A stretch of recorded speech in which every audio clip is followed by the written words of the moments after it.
जम्मू कश्मीर तकरीबन सारे का सारा इस वक्त जो है वो नारों से गूंज रहा है और जम्मू कश्मीर का युवा एक बार फिर से सड़कों पर उतर आया हुआ है।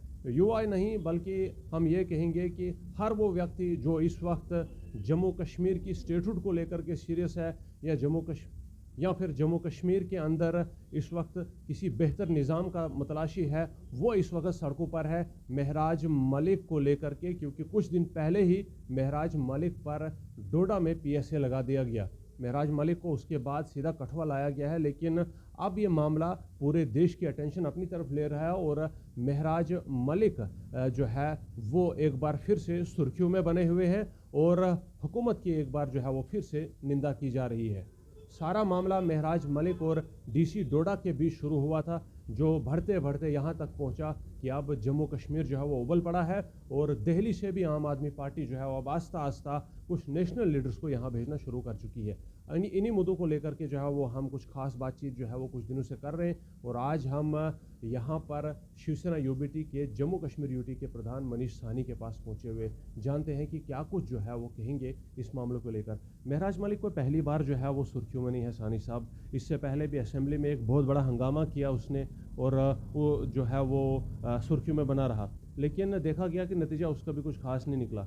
अब जबकि दोबारा से सेशन करीब आ रहा है, कुछ ही दिनों के बाद जो है वो सेशन शुरू होने वाला है, महराज मलिक एक बार फिर से सुर्खियों में है और इतनी तेज़ी से ये मामला जो है वो शुरू हो जाता है और इसको जो है वो मुकम्मल भी कर लिया जाता है, एक हिसाब से पीएसए तक बात पहुंचा दी जाती है।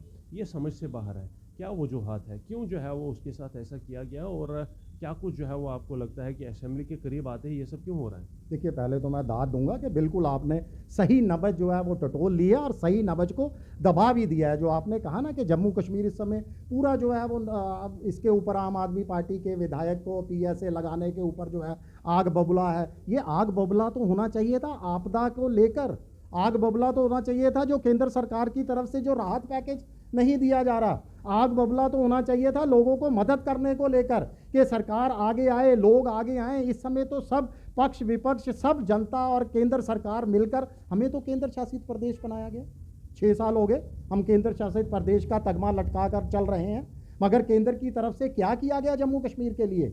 इतना बड़ा जो है आपदा आई, अब 1 2 दिन 5 दिन की नहीं, अब तो हफ्ते बीत चुके हैं इस आपदा को आए हुए। 14 अगस्त को जो है श्री मचेल माता रूट पर जो है पहली बार वहां पर बादल फटने से 60 से 70 लोगों की जो है वो जान गई थी, बड़ा आर्थिक नुकसान हुआ। उसके बाद दो आपदा का दौर आज तक जारी है। कल पुंछ के अंदर जो है 50 मकान धंस जाते हैं, जमीन धंस जाती है। लगातार जम्मू कश्मीर का इतना बड़ा आर्थिक नुकसान हो रहा है और हम जो है राजनीति खेल रहे हैं, तू मैमा कर रहे हैं महराज मलिक की गिरफ्तारी को लेकर। तो क्या ये इससे भी रिलेटेड है, क्योंकि इस वक्त रिलीफ की ज़रूरत है, लोग दरहम बरहम हो चुके हैं, अगर अटेंशन इधर से निकलकर उधर डाइवर्ट होगी तो लोग तो भूल जाएंगे कि उनका असली जो काम क्या था और पर्पस क्या था। अभी अगर रिलीफ पैकेज जम्मू कश्मीर को नहीं दिया गया तो जम्मू कश्मीर 100 साल के लिए दब जाएगा। बिल्कुल, देखिए ये कहीं ना ध्यान भटकाने और मुद्दों से ध्यान भटकाने की एक साजिश है जी। वो बीजेपी, देखिए हम किसी तरह से जो है महराज मलिक के जो है हम पूरी कड़ी निंदा करते हैं। बहुत असंवैधानिक कृत्य है जो उसके ऊपर पीएसए लगाकर उसको जो है जेल के अंदर डाला गया, जनप्रतिनिधि के अधिकारों के हनन का कृत्य है ये। मगर हम जो महराज मलिक के बड़बोलेपन को भी कोई समर्थन नहीं करते।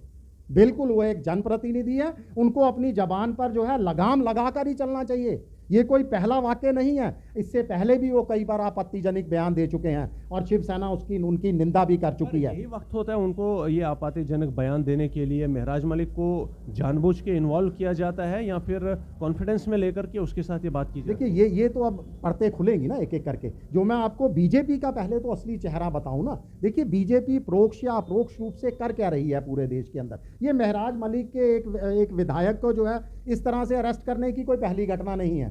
देश के बाहर बहुत सारी ऐसी घटनाएं हो चुकी हैं। महाराष्ट्र में हमारे ही पार्टी के लोकसभा सांसद संजय राउत जी के साथ भी ऐसा ही हुआ था। खुद अरविंद केजरीवाल आम आदमी पार्टी के मुख्यमंत्री थे उस समय, उनको अंदर कर दिया गया। सोरेन जी झारखंड के मुख्यमंत्री थे, उनको अंदर कर दिया गया। मनीष सिसोदिया, एक लंबी लिस्ट है इस तरह के नेताओं की जिसको जो है बीजेपी ने सरकारी एजेंसियों का, प्रशासन का दुरुपयोग कर कर अपना निशाना बनाया है, अपने रास्ते से जो है उसको उनको हटाने की कोशिश की है। ये तानाशाही है। लेकिन वो तो बड़े लेवल के लीडर थे, नेशनल लीडर थे, उनको मान लेंगे हम वो कौम के लिए थ्रेट है। महराज मलिक एक डोडा का एमएलए है और असेंबली में भी जितनी गूंज की वो भी किसी ने सुनी नहीं, उतनी उस पर भी काम नहीं हुआ। तो इसके खिलाफ क्यों इतना बड़ा क्यों जो है वो ये षड्यंत्र रचा देखिए, जाए? जन मुद्दों से ध्यान भटकाने, मैं तो कहता हूँ ये हास्यास्पद है, बहुत बड़ा हास्यास्पद है। एक महराज मलिक जैसे विधायक जो पहली बार मुश्किल से विधायक चुनकर आया है, अपनी सीट का, अपनी पार्टी का खाता खोला है डोडा ईस्ट से, उसको जो है आप पीएसए के तहत हिरासत में ले लेते हो और उसको वहाँ डोडा से जो है कठुआ शिफ्ट कर देते हो। इतना बड़ा क्या वो, इतना बड़ा गैंगस्टर है, इतना बड़ा वो कोई शख्स है कि आप उसको जो है, इतनी आपको डर लग गया, प्रशासन को डर लग गया कि जनता जो है वो त्राहिम मचा देगी, चारों तरफ जनता जो है उपद्रव पर उतर आएगी। ये पीएसए जैसी घटना, मैं तो पूछना चाहता हूं, बीजेपी के नेता जो आज समर्थन कर रहे हैं पीएसए लगाने का, वो उस समय उनके मुंह में दही जमी थी जब ऑपरेशन सिंदूर के दौरान अजय शाह, विजय शाह क्या नाम था बीजेपी के नेता का, जिसने जो है कर्नल सोफिया जो एक महिला अधिकारी थी हमारी पाकिस्तान की बेटी कहा, पाकिस्तान की बेटी जैसा आपत्तिजनक बयान दिया था। और पहलगाम में अपनी जान गंवाने वाला नौसेना का एक अधिकारी, उसकी पत्नी को जब उसने कहा था कि हर मुस्लिम को आप टारगेट ना कीजिए, किस तरीके से उसको जो है सोशल मीडिया पर ट्रोल किया गया था। उसके बाद तो एक लंबी लिस्ट है बीजेपी के नेताओं की, महिलाओं का अपमान करते हैं, सेना को प्रधानमंत्री जी के कदमों में नतमस्तक बता देते हैं। उनके ऊपर कब पीएसए लगेगा, उनके ऊपर कब आप एक्शन लोगे? लेकिन महराज मलिक की बात करें, उस पर पहले भी बहुत सारे एफआईआर्स है और साथ ही साथ वीडियो में भी उसने बुरहान वानी का कुछ जो है वो कहीं रेफरेंस उसमें आया हुआ। आपको लगता है कि ये रीज़न बना होगा पीएसए लगाने का? क्योंकि बुरहान वानी और जो लफ्ज़ लश्कर का यूज़ हुआ है वो कहीं ना कहीं देश के अंदर इमिनेंट थ्रेट जो है वो काज कर सकते हैं। देखिए, हमारे जम्मू कश्मीर मुझे लगता है कि इस तरह के विवादास्पद बयानों से ना भरा पड़ा है। आप इस समय जो पार्टी सरकार चला रही है, मैं नाम नहीं लूँगा, या उससे पहले बीजेपी के साथ भी जिसने सरकार बनाकर जो है चलाई थी जम्मू कश्मीर में, उनके वरिष्ठ नेताओं के बयान भी देखोगे तो वो इससे भी बड़े बयान हैं, बुरहान वानी से भी बड़े हैं। अगर कुछ लोग ये कह देते हैं कि हमारे देश का तिरंगा कोई नहीं उठाएगा, या इस तरह की बातें करते हैं कि आपको पाकिस्तान से जो है बातचीत करनी चाहिए, हमारे दुश्मन देश नहीं है पाकिस्तान, क्या वो विवादास्पद बयान नहीं थे?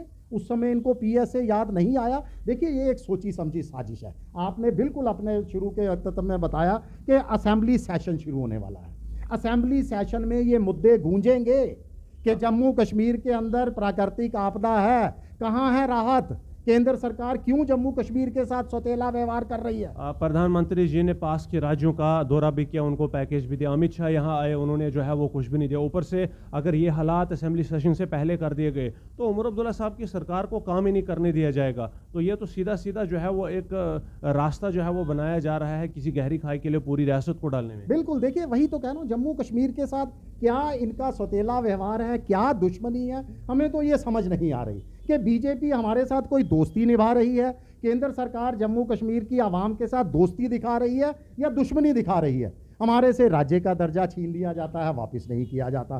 सरकार निर्वाचित होकर जनता चुनती है, उसको अधिकार नहीं दिए जाते। एक मनोनीत व्यक्ति हमारे ऊपर बिठा दिया जाता है जम्मू कश्मीर का मुखिया बना के, उसके अधिकार क्षेत्र में जो है वो बढ़ोतरी कर दी जाती है। जम्मू कश्मीर को किसी तरह का कोई पैकेज नहीं दिया जा रहा, कोई राहत नहीं दी जा रही, हमारी इंडस्ट्री को कोई बूस्ट नहीं किया जा रहा, युवाओं के लिए रोजगार के कोई साधन उपलब्ध नहीं करवाए जा रहे। याद कीजिए, जब धारा 370 हटाई गई थी उस समय तो हमारे साथ वादे किए गए थे बड़े बड़े कि जम्मू कश्मीर विकास की राह पर दौड़ेगा, जम्मू कश्मीर के युवाओं के लिए रोजगार की बरसात होगी, यहाँ बड़े बड़े निवेश होंगे, अमन बहाली होगी, चौतरफा शांति होगी, आतंकवाद का पूरी तरह से सफाया हो जाएगा। क्या एक भी चीज इसके अंदर जमीनी हकीकत आपको दिखाई देती है? कुछ भी नहीं घटा। आज भी हम वहीं पे खड़े हैं जहां हम 6 साल पहले। रोड तो बने हैं ना, कहाँ रोड बने हैं? 2500 रोड ये प्राकृतिक आपदा में ही टूट गए। 8 दिनों से, कल, आज मुझे लगता है कल शायद खुला है हमारा राष्ट्रीय राजमार्ग, 8 दिन लगातार राष्ट्रीय राजमार्ग बंद रहा है। ये रोड बने हैं? ऐसे चाहिए। और रोड क्या बने हैं? आपके ऊपर टोल का बोझ डाल दिया गया है, जनता के पैसे से वो रोड बन रहा है। कोई सरकार, जम्मू कश्मीर की सरकार में कांग्रेस भी इस वक्त जो है वो एक पार्टी है। तो ये जो आपदा यहाँ पर आई हुई है, कांग्रेस भी खामोश रही। अगर मैं आपसे कहूं कि राहुल गांधी को जब अपनी पार्टी का जो है वो प्रचार करना होता है, वो पैदल जो है वो बगैर चप्पल के मशरिक से मगरिब और जुनूब से शुमाल की तरफ यात्राएं शुरू कर देता है। इस बार जो है वो क्यों नहीं बताया गया? जो सरकार के, हम मान लें कि सरकार में हुए बैठी पार्टी भी जो है वो जम्मू कश्मीर के साथ सोतेला व्यवहार कर रही है। देखिए, पहले सबसे पहला सत्ता पक्ष, बिल्कुल राहुल गांधी जी को भी आना चाहिए, तमाम नेताओं को आना चाहिए। सबसे पहला काम सत्ता पक्ष का होता है। जब भी कोई आपदा आती है तो जनता आवाम जो है वो टकटकी लगाए देखती है कि जो हमारे यहाँ पर विजिट करने आया है, हमारे क्षेत्र में आया है, वो हमें कुछ राहत देकर जाएगा। मुझे लगता है कि राहत देने की स्थिति में इस समय सत्ता पक्ष है। राहत देने की स्थिति में हमारी केंद्र सरकार है, जो है बेशुमार पैसा इस नुकसान की भरपाई करने में समर्थ है, अगर वो चाहे तो इसीलिए लोगों को इंतजार, मुझे लगता है कि राहुल गांधी जी से ज़्यादा माननीय प्रधानमंत्री जी का है, जो तो पहलगाम के बाद जम्मू कश्मीर का उन्होंने दौरा नहीं किया। पहलगाम में नरसंहार हुआ, ऑपरेशन जो है सिंदूर हुआ, उसके बाद अब इतनी बड़ी प्राकृतिक आपदा आई, कम से कम उन्होंने पंजाब, हिमाचल का, और आज मुझे जानकारी है जैसी शायद वो उत्तराखंड का हवाई दौरा कर रहे हैं, कम से कम यहाँ भी थोड़ा सा जहाज़ को मोड़ लेते, हवा का रुख इस तरफ भी ले आते, तो यहाँ भी कुछ पैसों की बरसात करते और जम्मू कश्मीर की आवाम की भी कुछ भलाई होती, उनकी नुकसान की भरपाई होती। अब महराज मलिक के लिए आपकी क्या राय है? महराज मलिक का डेरोगेटरी रिमार्क्स और लैंग्वेज गलत इस्तेमाल उसने की है, उसने हलचल भी पूरे जम्मू कश्मीर में मचा दी है और पूरा जम्मू कश्मीर का युवा उसके पीछे है और उसका रिजल्ट भी जम्मू कश्मीर के लिए कुछ खास नहीं आता है। आप क्या राय रखते हैं? आप क्या किया जाना चाहिए? देखिए, जो हलचल उन्होंने मचाई है, मैं उसके हक में अंदर बिल्कुल भी नहीं हूँ। हलचल मचाई जाती है अगर जन मुद्दों को लेकर, जनता की कोई भलाई हो। मुझे लगता है कि ये हलचल से जन मुद्दे गौन होने वाले हैं। हमारे जितने असेंबली के अंदर उठने थे वो बड़े बड़े महत्वपूर्ण मुद्दे, वो तमाम मुद्दे जो है महराज मलिक के कारण गौन हो जाएंगे।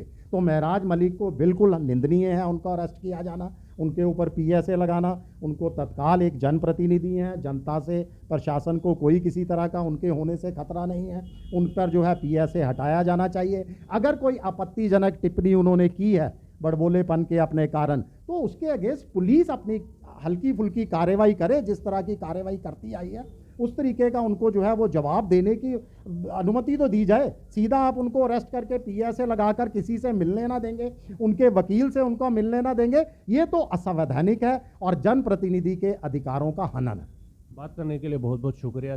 24 घंटे से भी कम का समय लगा, FIR लगा, जेल मुंतकिल किया, वहाँ से शिफ्ट किया और PSA लगा दिया गया और उसके बाद जम्मू कश्मीर की सड़कों पर सारा युवा उतरा। ये इतना जल्दी हुआ कि किसी के लिए समझना भी जो है वो ये पॉसिबल नहीं था। और जब डोजर सामने आया तो एक पुरानी डिक्शनरी से भी ज़्यादा था वो, और उसके पीछे रीज़न क्या है, वजह क्या है, ये जो है वो अभी तक पता नहीं चल सका। अलबत्ता जम्मू कश्मीर इस वक्त सबसे ज़्यादा जो जिस स्थिति से गुजर रहा है वो फ्लड्स और जो इंक्रीमेंट वेदर था उसके इम्पैक्ट से है। और साथ ही साथ जम्मू कश्मीर की स्टेटहुड का जो मुद्दा है, पिछली बार के सेशन में भी जो है वो स्टेटहुड का मुद्दा पूरे सेशन में जो है वो डोमिनेंट रहा, और अब जो है ये सेशन जो आने वाला है उसमें भी स्टेटहुड की भी बात जो एक्सपेक्ट की जाती है। और ख़ासकर ये फ्लड्स के कारण जो है वो जम्मू कश्मीर को की अब भरपाई कैसे की जाए, वो उम्मीद की जाती थी कि वहाँ से कोई सोल्यूशन निकले। लेकिन एक ऐसा मुद्दा, एक ऐसी लहर चल पड़ी है कि आवाम की सारी जो अटेंशन है वो डाइवर्ट हुई है, और अब जो है वो जम्मू कश्मीर का मुस्तकबिल क्या होगा ये एक बार फिर से धुंधला रहा है। और जम्मू कश्मीर से आवाज़ें जो है वो अब गूंज रही है, एक तरफ महराज मलिक के लिए और दूसरी तरफ रिलीफ के लिए। अब देखना ये होगा कि इन दोनों मुद्दों में जम्मू कश्मीर का मुस्तकबिल किस में छुपा है और सरकार किस तरफ ध्यान देती है। आने वाले समय में एक जानने वाली बात होगी। फिलहाल के लिए इस रिपोर्ट में इतने, दीजिए इजाज़त, रखिए ख्याल, जय हिंद।